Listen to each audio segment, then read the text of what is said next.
Hello दोस्तों, हम आज आपको बताने जा रहे हैं पल्सर 150 या 220 या जिस भी डिस्क ब्रेक वाला गाड़ी हो उसका चक्का जाम हो जाए तो उसको कैसे ठीक करें उसके बारे में हम आज बताने जा रहे हैं। तो आप देख सकते हैं जैसे कि चक्का घुमा रहे हैं कितना प्रेस करना पड़ रहा है। तो हम इसको किस तरह से ठीक करेंगे इस खोल करके हम इसको बताने जा रहे हैं। तो सबसे पहले हम इस कैलिपर को खोल रहे हैं। ये 150 का पल्सर है TD जो बजाज कंपनी का है। ये बहुत अधिक चला हुआ है इधर नेपाल में और शायद इंडिया में भी बहुत चला बाइक है। तो इसके बारे में हम वीडियो बनाए हैं। ये बहुत एक्सीडेंट भी होने वाला में अधिक है, जो ज़्यादा बिकता है वही ज़्यादा एक्सीडेंट भी होता है। और आपको पता है एक्सीडेंट होने का कारण अधिक होता है ब्रेक और हाई स्पीड। तो चक्का जाम भी हो सकता है आपका चलते चलते। तो कैसे ठीक करना है उसके बारे में हम ये वीडियो बना रहे हैं। तो आप देख सकते हैं जो पिस्टन है हम ऊपर से जो दाब रहे हैं तो कितना धीरे धीरे आ रहा है और एक ही पिस्टन आ रहा है, एक जहाँ का तहाँ है। तो दूसरे वाला को भी हम कोशिश कर रहे हैं लेकिन अधिक जाम होने के कारण वो बाहर नहीं आ पा रहा है। तो हम इसको निकाल करके साफ़ करेंगे दोनों पिस्टन को। तो हम सबसे पहले इस पिस्टन को निकाल लेते हैं। जैसे कि हम निकाल के इसको आप देख सकते हैं अंदर इसमें कचरा बैठा हुआ है जो रबड़ का है, जो अंदर कैलिपर के अंदर जो रबड़ रहता है दो ठो उसी का हीट होकर उसमें सट गया है। तो सटने की वजह से चक्का जो है से जाम हो जाता है। तो हम इसको सबसे पहले बढ़िया से साफ़ कर लेते हैं। साफ़ करके दोनों को कपड़ा से पुश करके उसके बाद डालेंगे। तो देख सकते हैं हम इसको साफ़ कर लिए हैं। तो हम इसको अब किस तरह से डालना है उसके बारे में हम बता रहे हैं। तो देखिए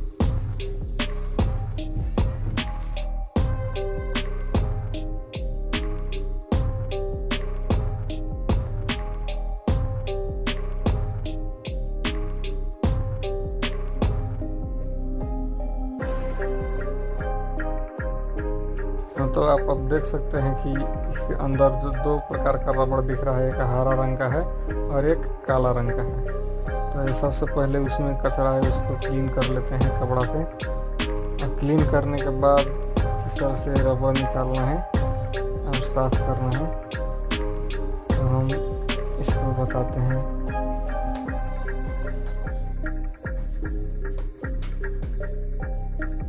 तो हम एक टूल्स के मदद से इस रबड़ को निकाल रहे हैं। तो देख सकते हैं किस तरह से हम निकाल रहे हैं। तो ये निकाल करके उसके बाद अगला वाला को भी निकालना है। तो एक तो निकल चुका, देखिए इसको हम उठा में लगा लेते हैं और दूसरे वाले को भी निकाल लेते हैं।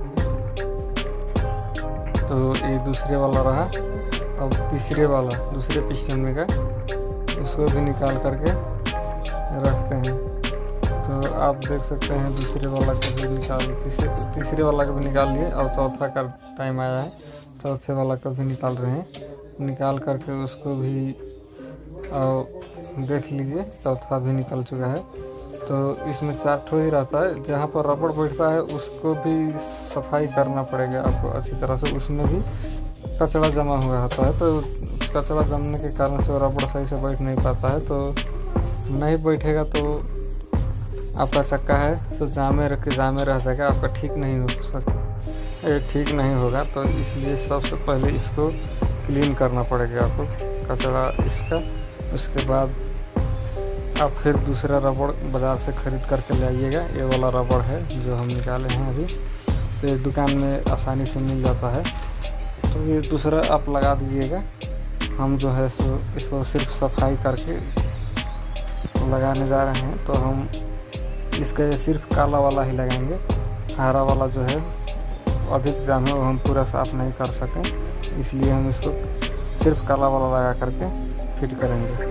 तो कैसे सिर्फ काला वाला लगाने से काम करता है और इसका काम क्या है हम उसके बारे में थोड़ा सा जानकारी दे देते हैं। काला वाला का ही काम है जो उधर से कंप्रेसर जो है जो तेल से बनता है हवा जो लीकेज ना होने दे इसलिए ये रखा गया है। हरा वाला का काम थोड़ा सा बैलेंस बना करके रखना है पिस्टन को, तो खास दिक्कत तो नहीं आएगा। क्या कि जो कैलिपर का जो पिस्टन का साइज़ है बराबर ही रहता है, तो बैलेंस बनाने में दिक्कत खास नहीं आता है। इसलिए हम हरा वाला को निकाल लेते हैं। हरा वाला निकाल देने की वजह से और अधिक चक्का फ्री हो जाएगा। और जिसके नीचे वाला जो भाग होता है काला वाला, वो लीकेज है तो वो काम नहीं करेगा फिर आपका। तो इसलिए आप ध्यान से देख करके लगाइएगा।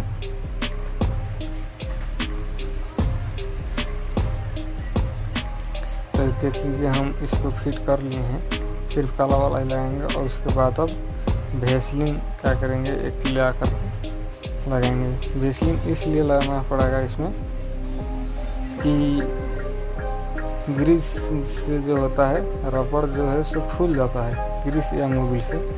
तो इस तो रबड़ का ही है, तो इसलिए वेसलिन लगा रहे हैं कि फूले ना। और हरा वाला जगह में भी वेसलिन से ही पोहर देंगे कि उसमें थोड़ा सा ही सही फ्री करने का काम करेगा पिस्टन को। तो हम वेसलिन को अच्छी तरह से लगा करके उसके बाद थोड़ा सा पिस्टन में भी लगा करके इसमें लगा देंगे। तो आप देखिए किस तरह से लगाया जा रहा है। तो चलिए दोस्तों, हम वेसलिन तो अच्छी तरह से लगा लिए हैं। अब पिस्टन को सफाई करके उसमें धूल गर्दा नहीं होना चाहिए, तो अब इसको बैठा लेते हैं। तो ये रहा पिस्टन, हम किस तरह से बैठा रहे हैं आप देख सकते हैं। ये गिलास की मदद से हम इसको आसानी से अंदर कर दिए। अब दूसरा ये क्लीन कर रखे हुए हैं, अब इसको भी गिलास की मदद से एकदम आसानी से अंदर कर देंगे। और देख सकते हैं इसमें थोड़ा सा एयर घुस गया, इसीलिए थोड़ा सा जाने में हिचकिच है, लेकिन ये भी आसानी से ही चला गया। तो अब हम इसको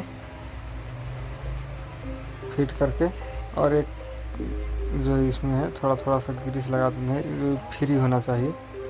कैलिपर जो है ब्रेक लगाते वक्त थोड़ा सा आगे पीछे होता ही है, नहीं होगा एक जगह जाम हो जाएगा तो वही चक्का आपका जाम हो जाएगा।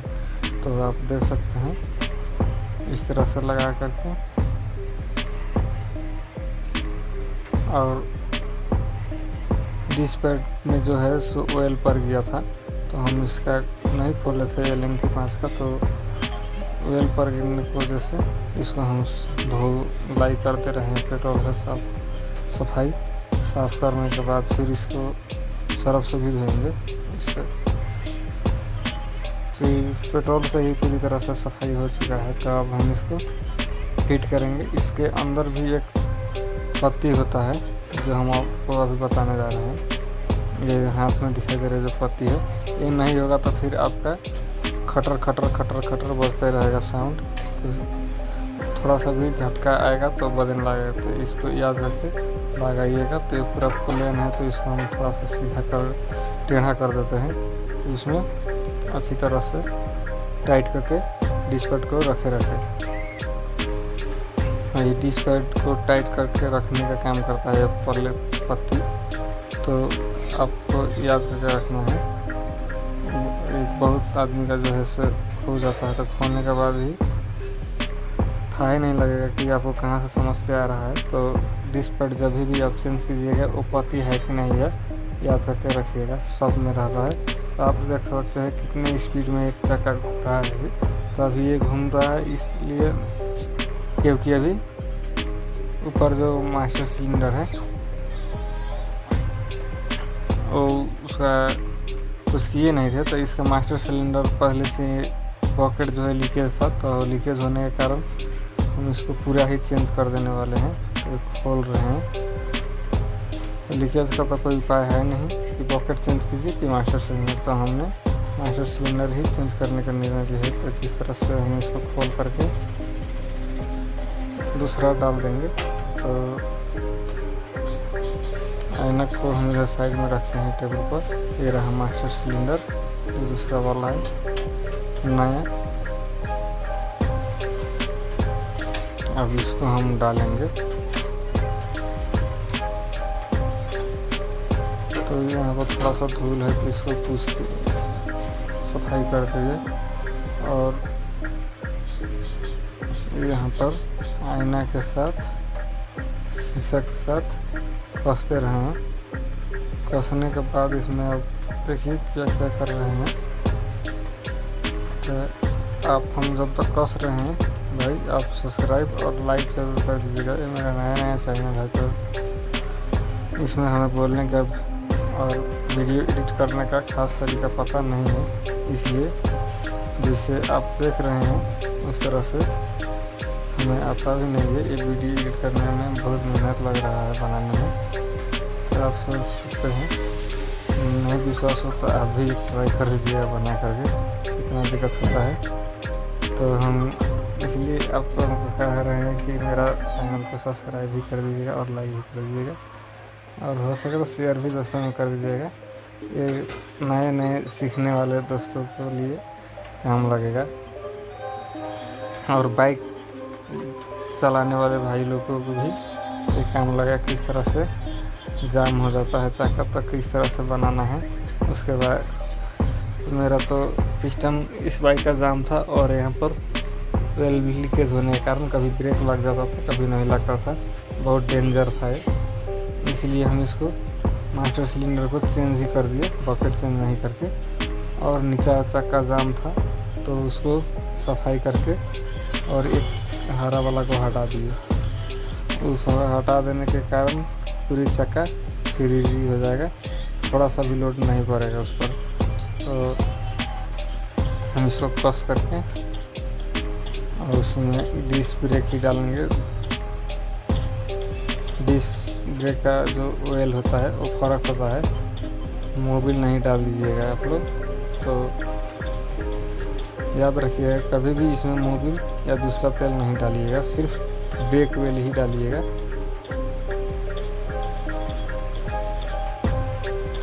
मेरे शॉप है तो उस पर कभी कभी कोई आदमी मोबिल भी डाल के भेजा दिया रहा था। मोबिल डालने के कारण से भी बिगड़ जाता है, तो बिगड़ेगा तो बनने का सवाल ही नहीं उठ रहा है। एक बार तो पूरे चेंज ही करना पड़ता है, जितना रबड़ होता है सब बिगाड़ दिया रहता है। मोबिल करने का जैसे फूल गया रहता है।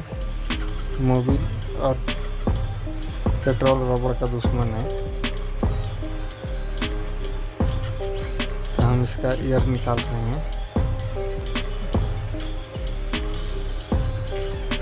ईयर निकालने का भी तरीका, पहले ऊपर से दाबेंगे, कुछ दाबते थोड़ा सा टाइट की तरह होगा, तो नीचे का 10 नंबर का इसमें नट है उसको खोल के निकाल देंगे। ईयर इसी तरह से निकलता है, तो आप देख सकते हैं। हम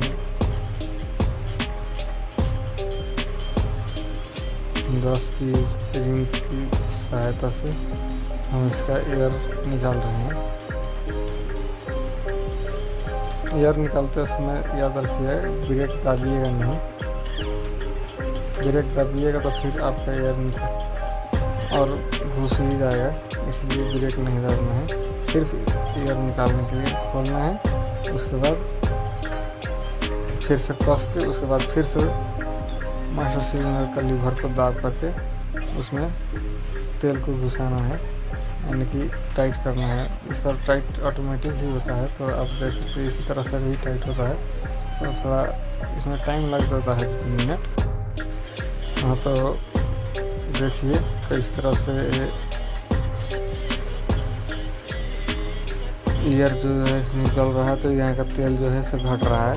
तेल घट रहा है तो इसमें हम तेल भरते जाएंगे, नहीं भरेंगे तो फिर से ईयर घुस जाएगा। तो आप देख रहे हैं थोड़ा थोड़ा अब काम करने लगा है, लेकिन अभी इतना से नहीं होगा कुछ। तो फिर से हम एयर निकालेंगे, फिर से प्रेस करेंगे लीवर को, और धीरे धीरे करके ये अब टाइट होने लगा है लीवर में।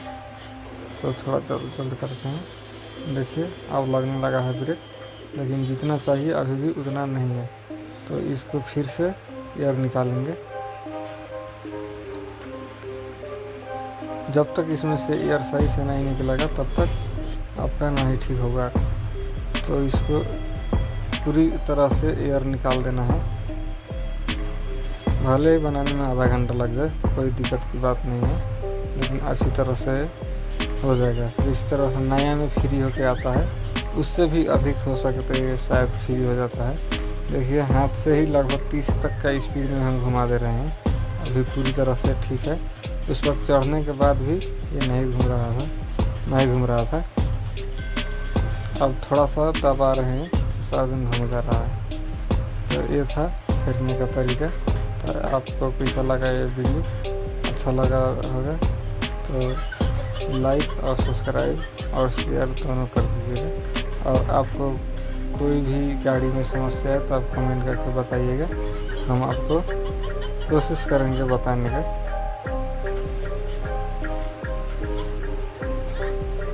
तो चलिए, धन्यवाद, आप मेरी वीडियो को पूरे देखिए, इसके लिए धन्यवाद बहुत बहुत। फिर मिलेंगे अगले वीडियो में, चलते हैं, बाय बाय।